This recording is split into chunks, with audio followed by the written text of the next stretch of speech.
दोस्तों, अगर आप म्यूचुअल फंड में इन्वेस्ट करते हो या करने का सोच रहे हो तो ये वीडियो आपके लिए है। इस वीडियो में मैं बात करूंगा एक ऐसे लार्ज कैप फंड के बारे में जो मुझे बहुत अच्छा लगता है।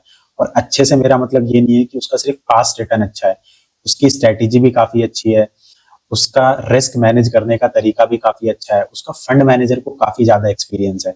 तो चलिए शुरू करते हैं। इस फंड का नाम है ICICI prudential large cap fund. इस फंड को जो मैनेज करते हैं ना, उनका नाम है शंकरन नरेन सर। 100% मैं कह सकता हूँ कि आपने इनका नाम सुना होगा। इनको 30+ ईयर्स का मार्केट का एक्सपीरियंस है। Value investing plus contrarian type of investing style ये फॉलो करते हैं। बहुत अच्छा विजडम है, कभी भी हवा हवाई बातें नहीं करते, शांति से शांत तरीके से मार्केट में इन्वेस्ट करते हैं और अपने इन्वेस्टर्स को काफी अच्छा बेंचमार्क के अगेंस्ट अल्फा जनरेट करके देते हैं। दोस्तों, हमारा ये मिथ है कि लार्ज कैप फंड में इंडेक्स को बीट कर पाना काफी मुश्किल है। इस फंड मैनेजर ने किया है, और ये सिर्फ 2 साल या 5 साल में नहीं किया। जब से ये फंड चालू हुआ है, सिंस इंसेप्शन से, तब से इन्होंने इस अपने बेंचमार्क को बीट किया है। तो देख सकते हैं आप स्क्रीन पे, कैटेगरी लार्ज कैप है, बेंचमार्क निफ्टी 100 टीआरआई है, मतलब पहली निफ्टी की 100 कंपनीज में इन्वेस्ट कर सकते हैं। एयूएम 70,000 करोड़ प्लस है। 18 साल से ये फंड मार्केट में है। ठीक है, सर को 30+ ईयर्स का एक्सपीरियंस है, फंड उनका 18+ ईयर्स है। तो इसमें सारी मार्केट की साइकिल्स देखी है। लीमन क्राइसिस देखा है, कोरोना का क्राइसिस देखा है, 2016-17 का जो 18 में जो क्राइसिस आया था वो देखा है, रशिया यूक्रेन वॉर देखा है, और अभी इसराइल ईरान वॉर देख रहे हैं। तो ऐसा नहीं है कि बहुत नया फंड है, 4-5 सालों से मार्केट में आया है, 18+ ईयर से मार्केट में एग्जिस्ट करता है। तो हमारे पास इनफ डाटा है इस फंड के बारे में पता लगाने के लिए कि क्या ये हमारे इन्वेस्ट करने के लिए सही म्यूचुअल फंड है या नहीं है। इसका एक्सपेंस रेशियो, जो फीस जो ये चार्ज करते हैं, वो है 0.87%। तो ये थोड़ी सी मैं कहूंगा कि ज्यादा है। अगर ये 0.5 या 0.6% के आसपास होती तो फेयर होती, बट उनका बनता भी है। जिस तरीके का उस बंदे को एक्सपीरियंस है तो बनता भी है। और एग्जिट लोड तो ये सब फंड्स में सेम ही रहता है, 1% का, कि अगर आप 1 साल से पहले अपने पैसे विड्रॉ करेंगे तो आपको 1% एज ए चार्ज देना पड़ेगा। तो दोस्तों, रिटर्न्स देखते हैं पहले, क्योंकि सब इन्वेस्टर को और कुछ नहीं जानना, वो सबसे पहले यही जानना है उनको कि फंड ने रिटर्न कितना दिया है। मेरे दोस्त भी मेरे को कॉल करते हैं, यार कोई म्यूचुअल फंड बता दे, तो मैं उनको नाम लेता हूँ तो कहेंगे इसका रिटर्न कितना है 5 साल होगा। मैंने कहा भाई, रिटर्न ही थोड़ी ना एक चीज होती है जिसके बिहाफ पे हमें फंड में इन्वेस्ट करना चाहिए। वो कहते हैं मैं नहीं जानता भाई बाकी चीजें, पहले मेरे को तो रिटर्न बता कि उसका पास्ट रिटर्न क्या है। तो चलो पास्ट रिटर्न देख लेते हैं। तो ये रिटर्न है, 1 साल में इन्होंने अपने बेंचमार्क से 0.03% ज्यादा रिटर्न दिया है। आप देख लीजिए, इसमें पोस्ट फी सीएजीआर है, प्री फी सीएजीआर है। 3 साल में अपने बेंचमार्क को 2.46% से बीट किया, विच इज वेरी गुड। और ये पोस्ट फीस रिटर्न है। ये देखो, आप मैंने देखा अल्फा पोस्ट फी, मतलब अपना जो इन्होंने एक्सपेंस रेशियो काटने के बाद इन्वेस्टर को अपने बेंचमार्क के अगेंस्ट कितना रिटर्न दिया है। तो 3 इयर्स पीरियड में पोस्ट फी सीएजीआर कितना है, 18.58%। 5 ईयर सीएजीआर कितना है, 15.87%। और सिंस इंसेप्शन से, 18 सालों से, मतलब इंसेप्शन जिस दिन ये लॉन्च हुआ था उस दिन से इस फंड का सीएजीआर कितना है, 14.57%। और बेंचमार्क का कितना है देखिए, 11.37%।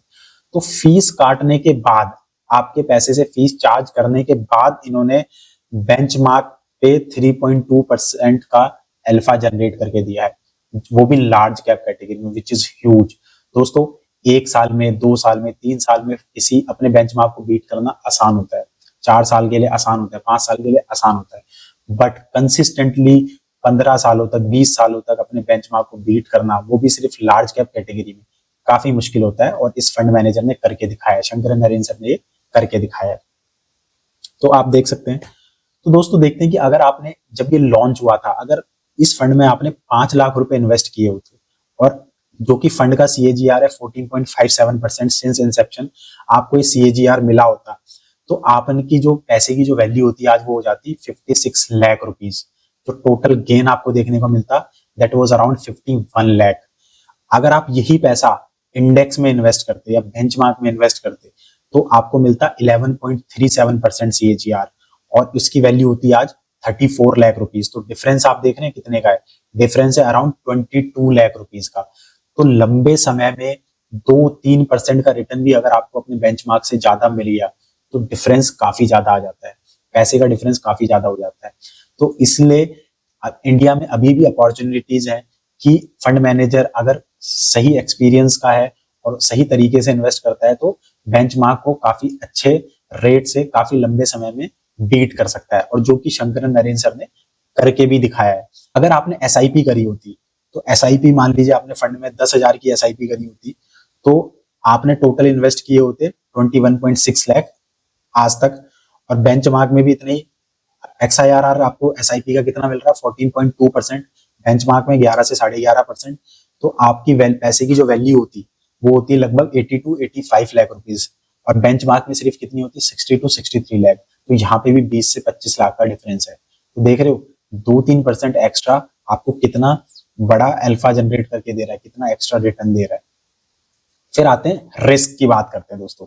रिटर्न कितना जनरेट कर रहा है वो मैटर करता है, बट उसके साथ साथ वो फंड रिस्क कितना ले रहा है, मेरे लिए ये सबसे ज्यादा जरूरी है। अगर कोई स्मॉल कैप माइक्रो कैप में इन्वेस्ट करके और मेरे को 3-4% का अल्फा जनरेट करके दे रहा है, तो मैं उस फंड में कभी भी इन्वेस्ट नहीं करूंगा, क्योंकि वो फंड बहुत ज्यादा वॉलेटाइल होगा, बहुत ह्यूज रिस्क ले रहा है। तो देखते हैं कि सर कितना रिस्क ले रहे हैं। दोस्तों, बीटा क्या होता है? बीटा होता है कि कोई फंड कितना वॉलेटाइल है अपने बेंचमार्क के कंपैरिजन में। तो यहाँ पे आप देख सकते हैं इस फंड का बीटा है 0.9। समझ रहे हो मतलब कितनी अच्छी चीज है ये फंड अपने बेंचमार्क के कंपैरिजन में कम वॉलेटाइल है। और कम वॉलेटिलिटी का फायदा क्या होता है? स्टेबिलिटी ज्यादा होती है, आप लोगों को खराब मार्केट में डर कम लगेगा। डर कम लगेगा तो आप उसको बेचोगे नहीं। दोस्तों, हमारा ना मार्केट में पैसा बनाना मुश्किल नहीं है, बट बिहेवियर को कंट्रोल करना बहुत मुश्किल है। और जब मार्केट गिरती है, जो फंड बहुत ज्यादा वॉलेटाइल होता है तो वो बहुत ज्यादा गिरता है। ज्यादा गिरने के कारण क्या होगा? आप लोग घबरा के उसको सेल कर देंगे। तो रिटर्न भले ही 1-2% कम मिल जाए, बट अगर वॉलेटिलिटी कम है तो आप लंबे समय में काफी अच्छा पैसा बनाएंगे। दूसरा होता है आर स्क्वायर, मतलब ये अपने बेंचमार्क को कितना फॉलो करता है।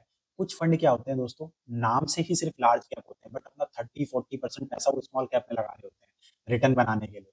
तो मैं ऐसे फंड में इन्वेस्ट नहीं करता। ये फंड 95% पैसा टॉप 100 कंपनीज में ही लगा रहा है, अपने बेंचमार्क की कंपनीज में ही लगा रहा है।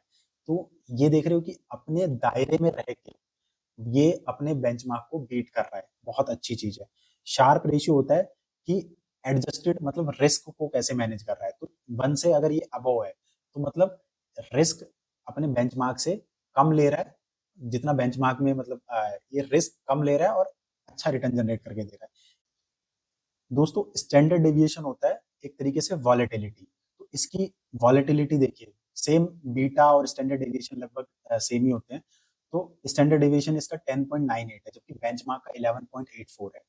तो ये अपने मीन से कम डिविएट करता है। तो इसमें वॉलेटिलिटी कम है as compared to benchmark. Alpha कितना जनरेट करके दे रहा है? लगभग 2 से 3% over the 15 years period, over the 10 years period, over 5 years periods. Sortino ratio क्या होता है? ठीक है, कि ये रेशियो डिफाइन करती है कि आपका फंड खराब टाइम में कितना नीचे गिरता है। मान लीजिए निफ्टी बेंचमार्क 10% गिरा, तो आपका फंड अगर 20% गिर जाए तो आप काफी घबरा जाएंगे। तो इसका इसका ये जो डाउन साइड प्रोटेक्शन है काफी ज्यादा अच्छा है। मतलब अगर बेंचमार्क 10% गिर रहा है तो सिर्फ ये म्यूचुअल फंड सिर्फ 8% गिर रहा है। तो ये काफी अच्छी चीज है।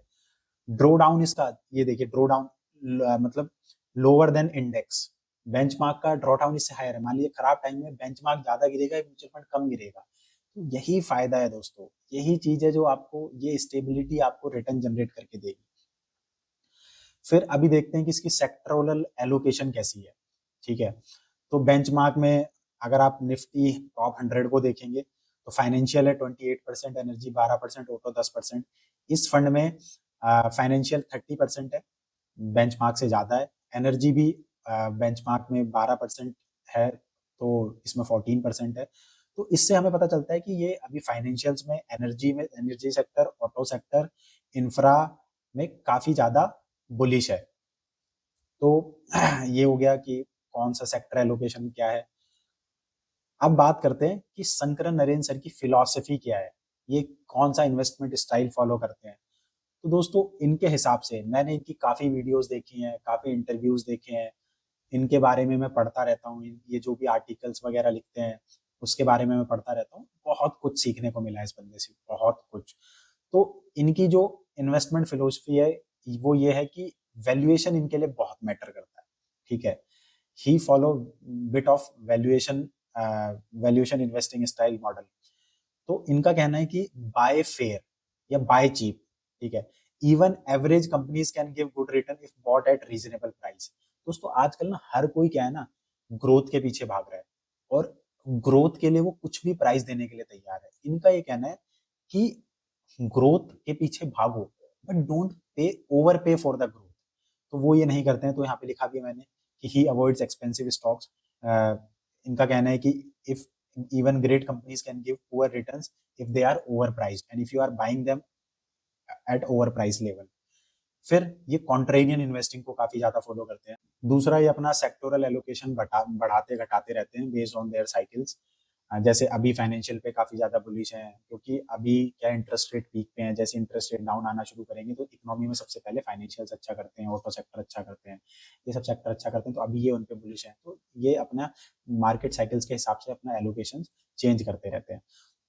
तो दोस्तों मेरे हिसाब से मुझे ये फंड बहुत अच्छा लगता है। पिछले 8-9 सालों से तो मैं खुद इसमें इन्वेस्ट कर रहा हूँ। इससे अच्छा, इससे ज्यादा ये अपनी कैटेगरी का सबसे बेस्ट परफॉर्मिंग म्यूचुअल फंड है। सिर्फ एक म्यूचुअल फंड है जो इससे जिसने इससे ज्यादा अच्छा परफॉर्म किया, वो है Nippon India large cap fund.